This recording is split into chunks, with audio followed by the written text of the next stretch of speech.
The Murderous Sheriff Gangs of Los Angeles by Tommy G. Let's get into this shit. Another case of alleged police brutality, this time accusations leveled against the LA County Sheriff's Department. And a man who said he was held down and beaten by 3 sheriff deputies in Compton. An alleged gang of sheriff's deputies within the LA County Sheriff's Department known as the Executioners. The group that became the most dangerous is one we know as the Executioners. 3 deputies were beating a black inmate. He was handcuffed to the waist. The real badasses of the 200 and 300 boys wanted to go to Compton. Today we take you inside the world of the LA Sheriff Gangs, groups who have names like the Executioners, Vikings, Jump Out Boys, and Regulators. These men in uniform have been accused of everything from beatings to planting evidence to murder, robberies, and kidnapping. Now these deputy cliques have long been an open secret in Los Angeles, but to those outside the LA bubble, the reality is shocking. To investigate this properly, we assembled an expert cast of characters, starting with John Sweeney, the legendary attorney who has beaten the LASD in court time and time again. Mark, a former deputy who went to prison for robbery while in uniform and exposed his life inside the departments. Paulina Juarez, an LA Central Jail chaplain of 19 years who saw the brutality firsthand. Alan Romero, a lawyer who represented 2 former deputies turned whistleblowers. And finally, multiple mothers, including one whose 120-pound son was beaten. Oh my gosh. Holy moly, why did they leave his face like that? Beaten beyond recognition by 5 deputies. Join us today as we take a deep look inside America's largest sheriff office and the gangs that hide within its walls. Ladies and gentlemen, we have quite an investigation for ourselves this morning. And to me, this is a time to be in tip-top shape, with mental focus and clarity. There's an interesting supplement out there from the Resin Company, Clarity and Focus. And this is where I the streets and start this investigation.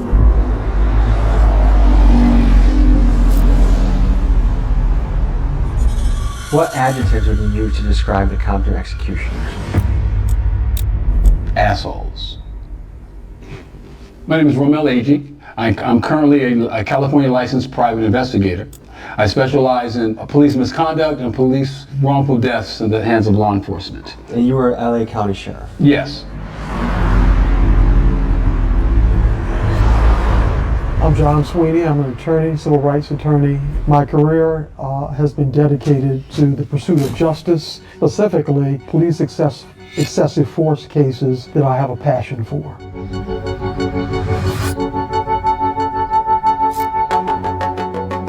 In the mid to late 90s, the Sheriff's Department took over control of the policing in Compton in the year 2000. Alan Romero is a lawyer who has represented 2 deputies who tried to blow the whistle on the Compton department. One of them was Officer Art Gonzalez, a Marine Corps veteran who spoke out against the executioners and was met with death threats. The other was Captain Larry Waldy, who says he was targeted by his fellow officers after he made it known within the department that he opposed the executioners. So what happened is you had some competing groups who were going to try and control the station. The group that became the most dangerous is one we know as the Executioners.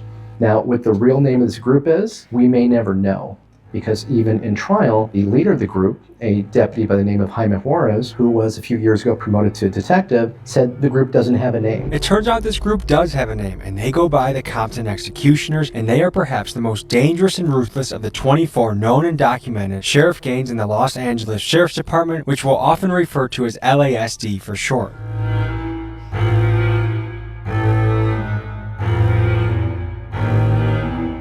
We're headed to the Compton station for you guys to get some footage of the exterior of the location where the executioners were housed. The recent LA County Sheriff explosion that killed 3 deputy sheriffs. It appears to be, quote, a horrific incident that killed at least 3 at a law enforcement training facility in Los Angeles. One of them was the deputy that shot and killed Robert Thomas Jr. The executioners started in the Los Angeles County Jail. Every deputy sheriff has to go through custody for training. Custody is the the lockup. All the police departments in the county of Los Angeles, the sheriff department handles the prisoners in all of the county of Los Angeles that are being prosecuted. Before hitting the streets, every LA sheriff's deputy starts their career by working in the jails. Some say it's a great proving ground and a crash course for handling chaos, but others say starting in the jails conditions the deputies to get the feeling that everyone they deal with on the streets is a criminal.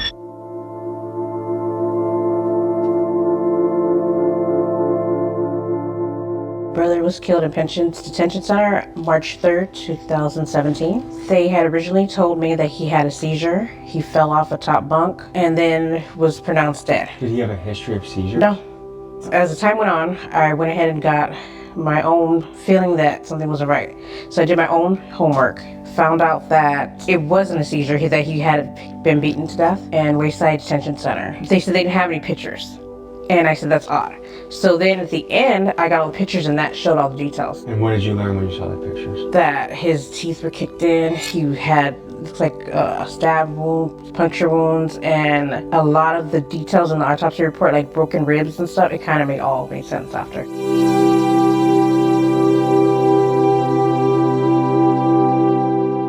When you talk to gang members in Los Angeles and you say, oh, you're part of a big street gang, they say, are you kidding me? That the cops, the sheriffs are the biggest gang of all.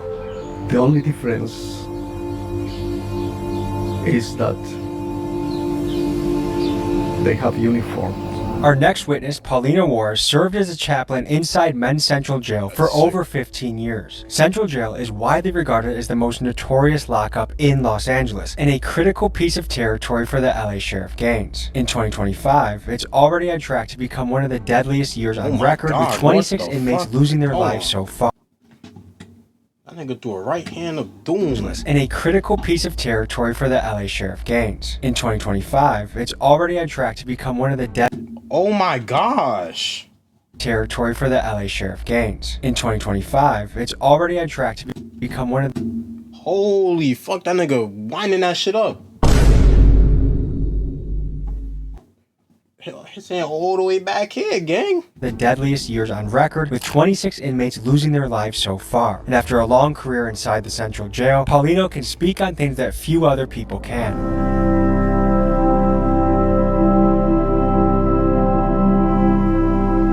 From what you know from inmates that have stayed there, are beatings common from the sheriffs?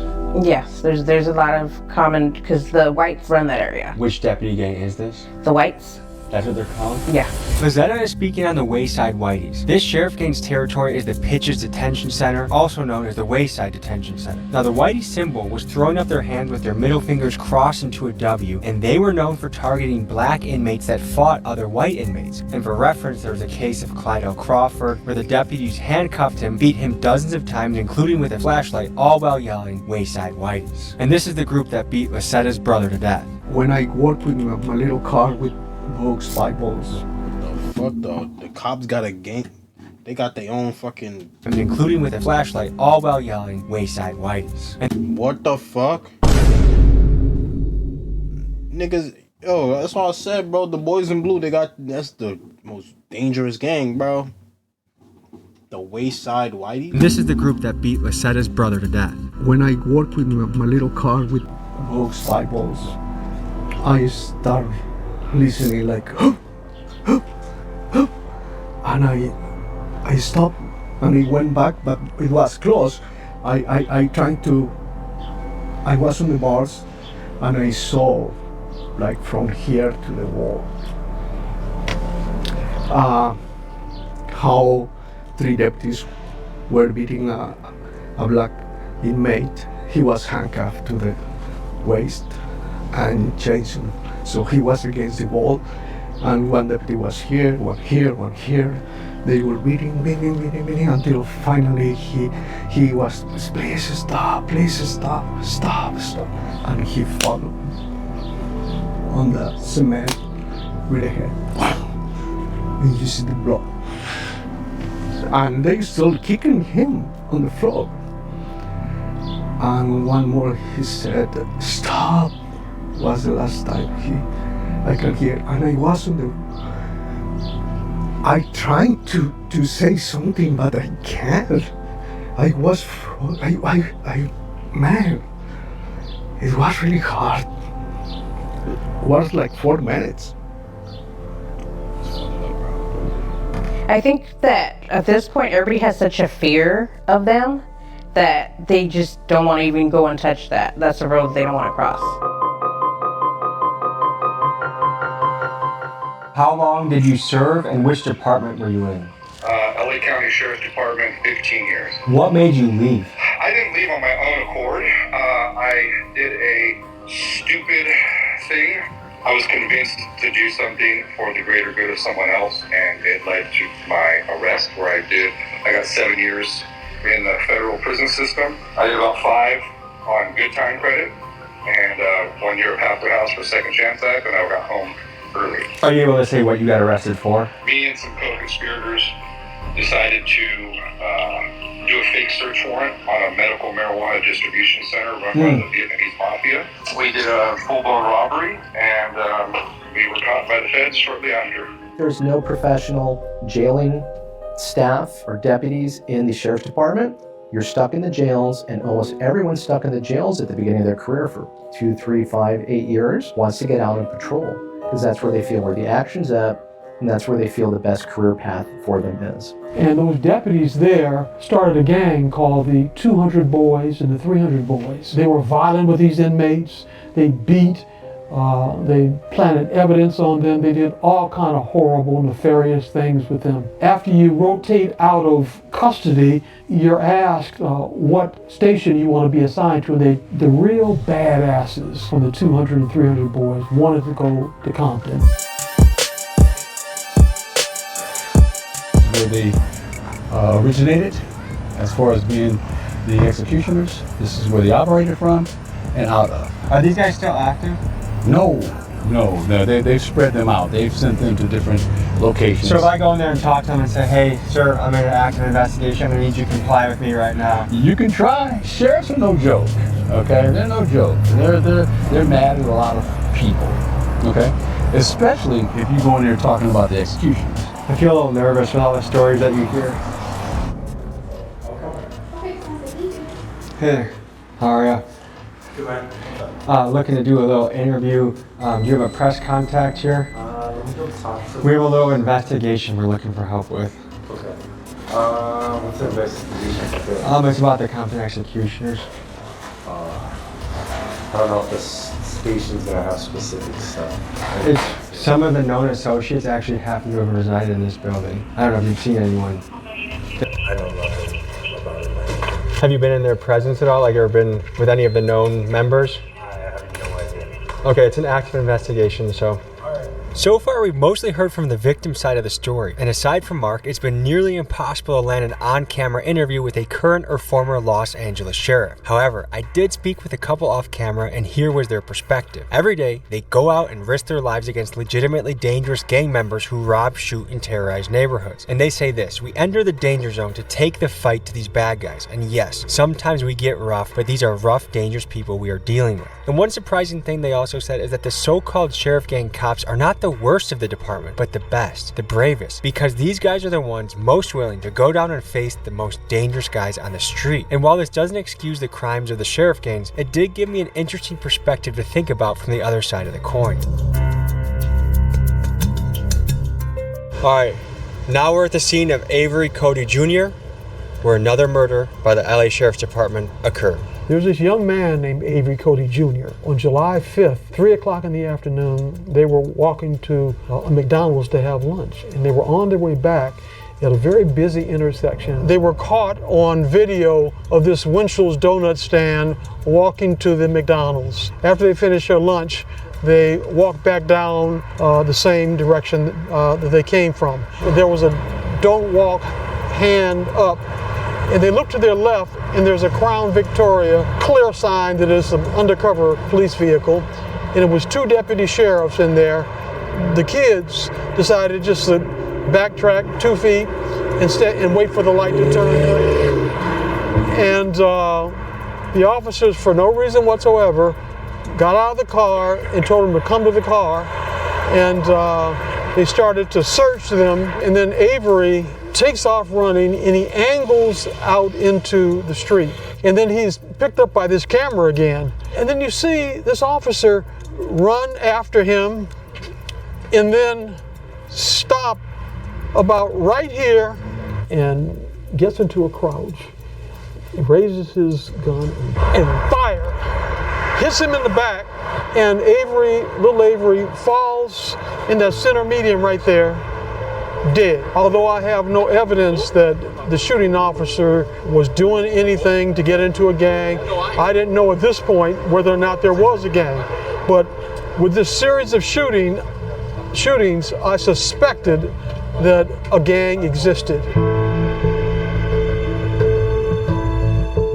My name is Vanessa Perez. I'm the mother of Joseph Andrew Perez, who was severely beaten by Los Angeles County Sheriff's Department on July 27, 2020. The sweatshirt you're wearing has an extremely brutal and disturbing photo on that. Can you describe what we're seeing?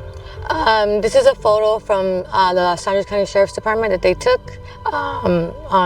in the hospital after they beat my son. They're seeing my son after he was punched 121 times. Do you know how many officers were beating him at the same time? 7. They gave different reasons. My son's mentally ill. He struggled with bipolar, schizophrenia, and psychosis. And as he was a couple blocks away from my house, he was in crisis, talking to himself, hearing voices. And I was looking for him. I couldn't find him. And what I did hear were sirens, and then they went quiet. And then I would hear sirens again, and I'd see sheriffs going in different directions. I followed the helicopter about a couple blocks from my house, and that's when I found almost like the whole department was there now by that point. How many officers do you think were there? Oh, at least 30. You see your son? I didn't know my son was on the floor until about 45 minutes later. When I first got there, they said that there was a bad fight. And then I seen deputies put a light-skinned man on a gurney.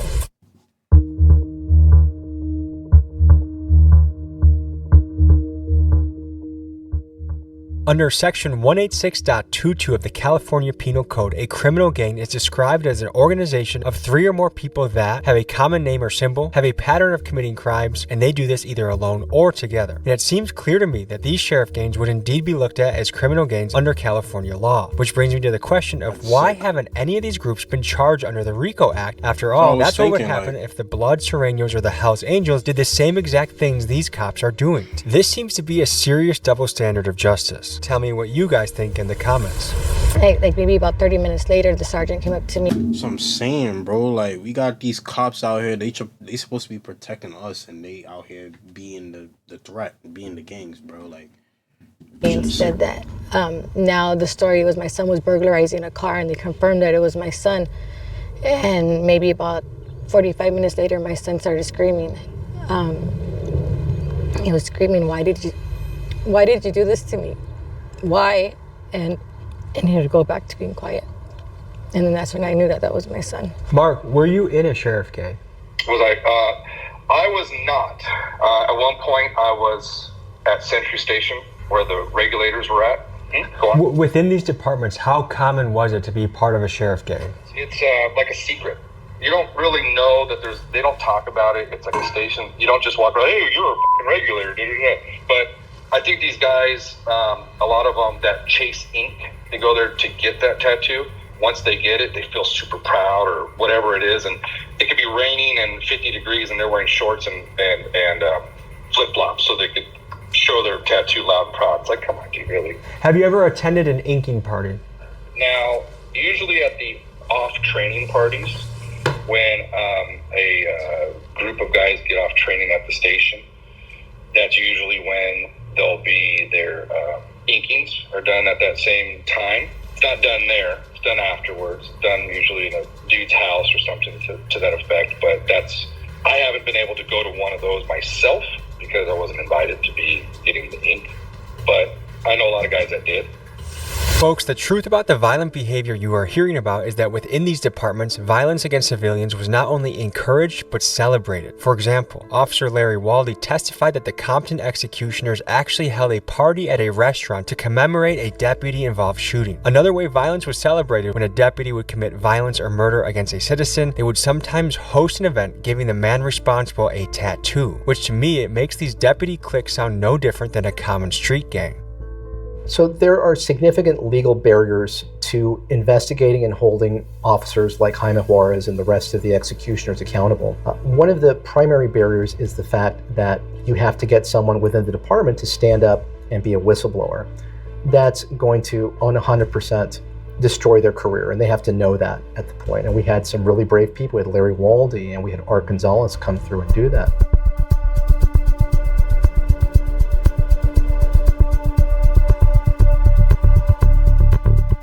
Now, is it true that people would receive their tattoos after they committed an act of violence or killed a civilian?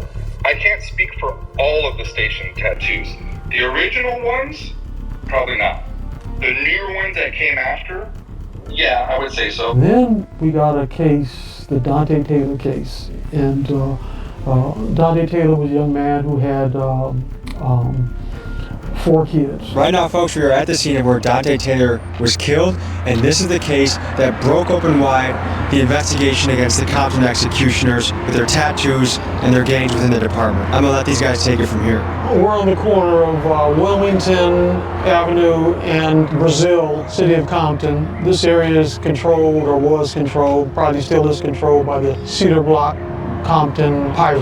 Dante Taylor lived here at this location and was hanging out with his good friend George Taylor. It was about dusk, and he came out of his house and walked northbound on Wilmington. He was encountered by 2 deputy sheriffs. This is Samuel Aldama. This is Mizraim Orega. They are the 2 deputies who shot and killed Dante Taylor. They stopped him, asked him if he was on probation. He said no, took off running. He was on his way down to that liquor store, I'm sure it's still there. He was stopped right around this area, maybe in this block, and then the deputies claimed that he pulled out a silver pistol and didn't point it at him, just took off running. My investigator, former Deputy Sheriff Ramel Agee, interviewed several witnesses along this street, is that correct? Correct. I talked to the neighbors here. A few of them talked to me, said they didn't see anything, of course. Okay, that's typically what happens in neighborhoods. I wasn't able to talk to anybody until we actually got over to where the shooting took place, where somebody actually responded. They didn't know anything along the way, but over on the other side of the wash. On the side of the wash, they did tell me that they did not see a gun. How these cop gangs really affect our communities, especially communities of color, is that they're not going to follow the law. They're not going to follow instructions from their superiors. They're going to go out there, they're going to beat up whoever they have to beat up, they're going to tackle, they're going to accost people without reasonable suspicion to try and get guns. That's their main thing, they want guns. Sometimes when they would lose people on pursuits, they would call in ghost guns. They would say, yeah, man with a gun. So of course every unit responds to find the person with the gun, and it turns out there's no guns. Can you speak to the practice of planting evidence by the Compton executioners? What came up over and over again is they say that the person had a gun and that the gun's not found, but they claim that that was the justification for them using force against them. You know, you had a lot of that type of stuff going on. I mean, they're going to get caught no matter what. If you're planting dope, I mean, I remember seeing a couple of shootings where they thought there was a gun. They shot the dude, they thought he had a gun, and he didn't, and all of a sudden a gun appeared near his hand. Hey, how'd that get there? Fell out of the sky? And by the way, when after the shooting and these officers made up this story that he had a gun, they had gun-sniffing dogs come out and scour this entire route, and they searched it for 2 or 3 days in trees. They had poles that they were shaking the trees, and of course no gun was found. You see that, guys, is their claim that he had a chrome-plated revolver. He was wearing loose-fitting shorts that they claim he had in his waistband. If you're running with those, that's not going to stay in your pants. And in doing so, they went across the bridge here, they went around the corner, and that deputy that was on foot claims that while chasing them, Taylor pulled out the gun, showing the gun again, and that's when he believed his life was in danger and shot at him. The other deputy hears the shots, they corner him, and they riddle him with bullets. They shot him, and he runs back toward the wash, and the deputy waited over this side of the wash, shot at him and hit him in the leg, wounded him. He tried to go back through the fence. By this time, the other deputy had approached the wash and shot him, and he laid down on the ground. In a forensics show, they stood over him and shot him several more times. Let me ask you this. Oh my fucking gosh, bro. Oh my gosh. What did he just say? Forensics show, they stood over him and shot him several more times. Oh man, bro. Gosh. Let me ask you this, Ramel. Why is it important for police to have placed a gun in his hand at this point? So they could justify shooting, because they're going to say that his life, believing that he was going to fire at him to protect himself and others, he shot. While we were filming, a few youngsters with connections to the neighborhood Pyrus came up to see what we were doing. So I decided to ask them their thoughts on this. Being able to just kill people and get away with it. Like, what does it make you feel? It make me feel angry because it's like they make it seem like we the most dangerous ones when the whole time it's right in front of you. Like if you take a lot of these police people tattoos, it's a lot of gang nationals. And they always have an excuse for what they do. Like literally, like I thought he was reaching. I thought the whole time he was just walking home. Reason for them to shoot at them, kill them, you know. My dad said they used to treat him foul. If he had like some weed in his pocket, they'll throw some more. They'll say like it's more than 2.5 grams, so you can go to jail. Like.